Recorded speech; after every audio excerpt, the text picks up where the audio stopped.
শুরু করছি পরিজন উপন্যাস। লিখেছেন ঈশিতা রহমান সানজিদা। পর্ব ২৪। কোলাহলপূর্ণ শহরের রাস্তায় যানবাহনের আনাগোনা, গাড়ির হর্নে কান তবধা দেয়। ফুটপাত জুড়ে রয়েছে ছোটখাটো দোকান। মানুষের ভিড়ে চলাফেরা করা মুশকিল। গ্রামে শীতকাল চললেও শহরে শীতের ছিটে ফোঁটাও নেই। এ যেন চৈত্র মাস। লোকজনের মাঝে শীত নিজেই ঢুকতে পারছে না। কথাটা বেশ হাস্যকর মনে হলেও এটাই বাস্তব। নাইম রিকশায় বসে আছে। জ্যামে আটকে গেছে। আটকেছে গিয়ে একেবারে সূর্যের নিচে। গাছের ছায়াও নেই সেখানে। তপ্ত গরমে ঘেমে একাকার সে। কপাল বেয়ে ঘাম ঝরছে। লাল বর্ণ ধারণ করছে ফর্সা মুখখানা। পকেট থেকে রুমালটা বের করে ঘাম মুছে নিল সে। জ্যাম ছাড়তেই রিকশা চলতে লাগলো। শেখরের বাসার সামনে নামলো নাইম। ভাড়া মিটিয়ে এগিয়ে গেল সে। ৪ তলা বিল্ডিং এর দোতলায় থাকে শেখর। কলিং বেল চাপতেই শেখরের ছোট বোন এসে দরজা খোলে। নাইমকে দেখে সে খুব খুশি হলো। ভাইয়ের বন্ধু হিসেবে অত্যন্ত ভালো জানে সে নাইমকে। নাইম সেজন্য সৌজন্যমূলক হাসি দিয়ে ভেতরে ঢুকলো। তারপর সোজা শেখরের ঘরে চলে গেল। শেখরকে কিছু বলতে না দিয়েই বলল, কিরে, আমাকে না জানিয়ে চলে এলি? আমাকে বললে আমিও তো আসতাম। শেখর সোজা হয়ে দাঁড়ালো। বলল, কাজ ছিল। কাজ তো থাকবেই, বিয়ে বলে কথা। আমাকে একবার জানালি না, আর তুই নাকি আমাদের সাথে সম্পর্ক রাখবি না। আরে আসিফ আমার মাথা গরম করে দিচ্ছিল, তাই ওসব বলেছি। আসিফ তোর মাথা গরম করে দিচ্ছিল না, সত্যি কথা বলতেছিল। এমনটা করার কারণ কি শেখর? তুই সব জেনেও এমন সিদ্ধান্ত কিভাবে নিলি? শোন, তুই কিন্তু পরীকে দেখিসনি, আমি দেখেছি। আমি বললে ভুল হবে, আরো অনেকেই দেখেছে। এক দেখাতে মোহ সৃষ্টি হয় শেখর। তুই তো পরীকে ভালোবাসিস না, আর জানিসই তো আমি পরীকে। নাইমকে থামিয়ে শেখর বলল, তুই তো দেখিসনি, তাহলে তুই কিভাবে ভালোবাসিস বল? আমি দেখে ভালোবাসতে না পারলেও তুইও পারিসনি নাইম। হ্যাঁ মানছি, আমি পরীর সৌন্দর্যে মোহিত হয়েছি। তাহলে তো তুইও হয়েছিস। দেখিসনি পরীকে, কিন্তু মুখের কথা শুনেই তোর এই অবস্থা। আর আমার দেখে কি অবস্থা হয়েছে ভাবতে পারছিস? ঘৃণায় চোখ ফিরিয়ে নিল নাইম। ছি, এতটা জঘন্য মনের মানুষ শেখর, তা আজ জানল নাইম। শেখরের দৃষ্টিভঙ্গি এতটা কুৎসিত, ওর মতো ছেলে পরীকে পাওয়ার যোগ্যতা রাখে না। তোর দৃষ্টি যে এত নোংরা তা আমার জানা ছিল না শেখর। ওই মেয়েটার দিকে ভালোবেসে তাকানোর বদলে লোলুপ দৃষ্টি দিচ্ছিস। আমি খারাপ নজরে দেখিনি পরীকে। তুই যদি তখন একবার পরীর স্নিগ্ধ মুখশ্রী দেখতি, তাহলে তুইও এক দেখায় আবার নতুন করে মেয়েটির প্রেমে পড়তি। বিশ্বাস কর, আমি খারাপ চোখে দেখিনি। আমি কেন, কোনো পুরুষই বিকৃত নজরে দেখার কথা ভাবতেও পারবে না। মোহে আটকে গেলেও একদিন ঠিকই ভালোবাসায় আগলে রাখবো। দীর্ঘশ্বাস ছাড়ে নাইম। আমি মানতে পারছি না শেখর, বন্ধু হয়ে এইভাবে বেইমানি করে ঠিক করলি না। নিজের পছন্দকে পাওয়াটা বেইমানি নয়। নাইম আর কথা বলল না। চলে যেতে উদ্যত হয়েও ফিরে তাকালো। শেখরকে উদ্দেশ্য করে বলল, যদি কোনোদিন শুনি পরী তোর কাছে ভালো নেই, সেদিন তোকে খুন করতেও আমি পিছু পাহাবো না। শ্মশানে কাঠ পোড়ার ধোঁয়া উঠছে এখনো। দাউ দাউ করে আগুন জ্বলছে বিন্দুর চিতার। দূরে মাটিতে বসে একদৃষ্টিতে তাকিয়ে আছে সম্পান। না, আজ তার চোখে এক ফোঁটাও জল নেই। সব শুকিয়ে গেছে। বিন্দুর কথাগুলো মনে পড়ছে খুব।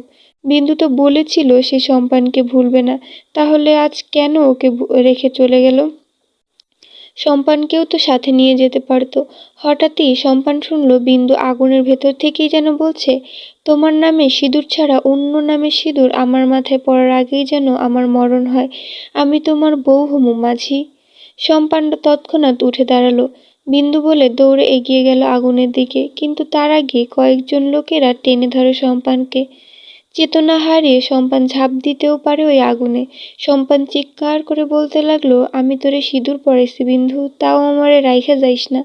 তোরে ছাড়া আমি ভালো থাকুম না বিন্দু। মহেশ সম্পানের পাগলামো দেখতেছে আর চোখের পানি ফেলছে। এখন মহেশের মনে হচ্ছে সম্পানের সাথেই বিন্দু ভালো থাকতো। ছেলেটা সত্যি বড্ড বেশি ভালোবাসে তার মেয়েকে। কিন্তু এখন এসব বলে কি লাভ? সে বিন্দুটাই তো নেই। মহেশের এখন মনে হচ্ছে এই পরিস্থিতির জন্য একমাত্র দায়ী চন্দনা। চন্দনা যদি রাজি হতো সম্পানের সাথে বিন্দুকে বিয়ে দিত, তাহলে এসব হতোই না। আদরের মেয়ে বিন্দুর এমন পরিণতি হতো না। বিন্দুর শেষকৃত্য সম্পন্ন হতে সবাই চলে গেল। সম্পান হামাগুড়ি দিয়ে এগিয়ে গিয়ে কিছুটা ছাই হাতে নিল। পানি দিয়ে আগুনের আভা কমানো হলেও এখনো ছাই বেশ গরম। তবে প্রেমিক পুরুষ সম্পানের হাত তা সয়ে নিল। ছাই নিয়ে সে ছুটল গন্তব্যে, কোথায় তা সে নিজেও জানে না। জমিদার বাড়িতে আজ যেন ছোটখাটো অনুষ্ঠান। অন্দরের উঠোনে খেজুর পাতার পাটি বিছিয়ে বসে আছে 3জন মধ্যবয়স্ক নারী। তারা তাদের ব্যাগ থেকে নানা ধরনের শাড়ি বের করছে।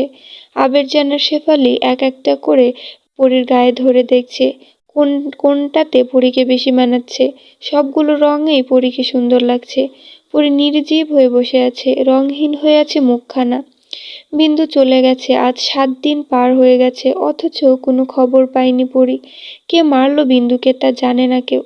পরী রোজ কুসুমকে দিয়ে খবর নেয়। সেদিনের পর থেকেই পরী ঘরবন্দি। আজকেই তাকে বাইরে আনা হয়েছে। আর আজকেই পরী জানতে পারল যে শেখরের সাথে তার সামনের মাসে বিয়ে। অন্য কোনো সময় হলে পরী হয়তো কিছু বলতো, কিন্তু আজ আর কিছুই বলতে ভালো লাগছে না। প্রাণহীন মনে হচ্ছে নিজেকে। পরীকে নিশ্চুপ বসে থাকতে দেখে আবেরজান বলল, এই এমনি চুপ থাকলে হইব? চোখ ঘুরাইয়া দেখ কোনটা পছন্দ হয়। বিরক্ত হলো পরী, বলল, তুমিই দেখো দাদি। কাপড় পইরা তুমি জামাইয়ের কাছে খাড়ামু না? দেখ ভালো করে।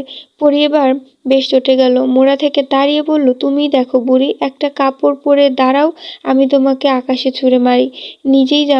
নিজের জামাইকে তখন দেখাইও। তোর আর কইতে হইব না, তোর মতো বয়সে কত দেখাইছি সে তো দেখতেই পাচ্ছি, তবে আমাকে এর মধ্যে টানবে না বুড়ি। পরী নিজের ঘরে চলে গেল। কিছুক্ষণ পর রূপালী কুসুমকে দিয়ে কয়েকটা শাড়ি পাঠালো পরীর ঘরে। পরী তখন পড়ার টেবিলে বসে সোনালির খাতাটা নেড়ে দেখছিল। কুসুম আস্তে করে পরীর পাশে দাঁড়িয়ে বলে, আমার অনেক কষ্ট হইতেছে বিন্দু আপার লাইগা। আপনিও কষ্ট পাইতেছেন জানি, কিন্তু এখন আপনার বিয়া না দিলেও পারতো। আপনার মনটা তো ভালা নাই, আপনি চাইলে চইলা গেলে আমি আর জুম্মান থাকমু কেমনে আপা? পরী কুসুমের দিকে তাকিয়ে আছে, চোখ জোড়া জলে ভরা। তবুও পরী ঠোঁটে হাসির রেশ ধরে বলল, আমার রূপা আপা আর তার ছেলেকে দেখে রাখিস কুসুম। ওদের দায়িত্ব আমি তোকে দিয়ে গেলাম। যে কোনো বিপদে তুই ওদের পাশে থাকবি। কথা দিলাম আপনারে আমি, হ্যাগো পাশে থাকুম। পরী হাসল। কুসুম ওকে অনেক বিশ্বাস করে। পরী জানে কুসুম তার কথায় খেলাপ করবে না, এতে ওর প্রাণ সংকট হলেও না। আজ রাতে ফিরতে অনেক দেরি হয়ে গেল সায়রের। সামনের মাসে পরীর বিয়ে, জমিদার বাড়ির মেয়ের বিয়ে বলে কথা। এখন থেকেই টুকটাক কাজ সারতে হবে, সেজন্য সায়র শহরে গিয়েছিল। আসতে আসতে তাই অনেক রাত হয়ে গেছে। বৈঠকে গিয়ে আগে কলপার থেকে হাত মুখ ধুয়ে নিল, তারপর নিজের ঘরে গেল। হারিকেনের আঁচ কমানো ছিল, সেটা বাড়িয়ে দিয়ে পেছনে ফিরতেই 2 কদম পিছিয়ে গেল সায়র। সামনের জলচৌকিতে কেউ বসে আছে, সেটা যে পরী তা সায়রের বুঝতে বেগ পেতে হলো না। নেকাবের আড়ালে থেকে পরী বলল, ভয় পেলেন নাকি? এত রাতে আপনি আমার ঘরে কেন এসেছেন? পরী শান্ত গলায় জবাব দিল, বিন্দুকে কারা মেরেছে আমি এখনো জানতে পারিনি, তবে পুলিশ তদন্ত। বাকিটুকু সায়র বলতে পারল না। পরী মৃদু চিৎকার করে বলে, কথা ঘোরাবেন না, আমি জানি আপনি সব জানেন।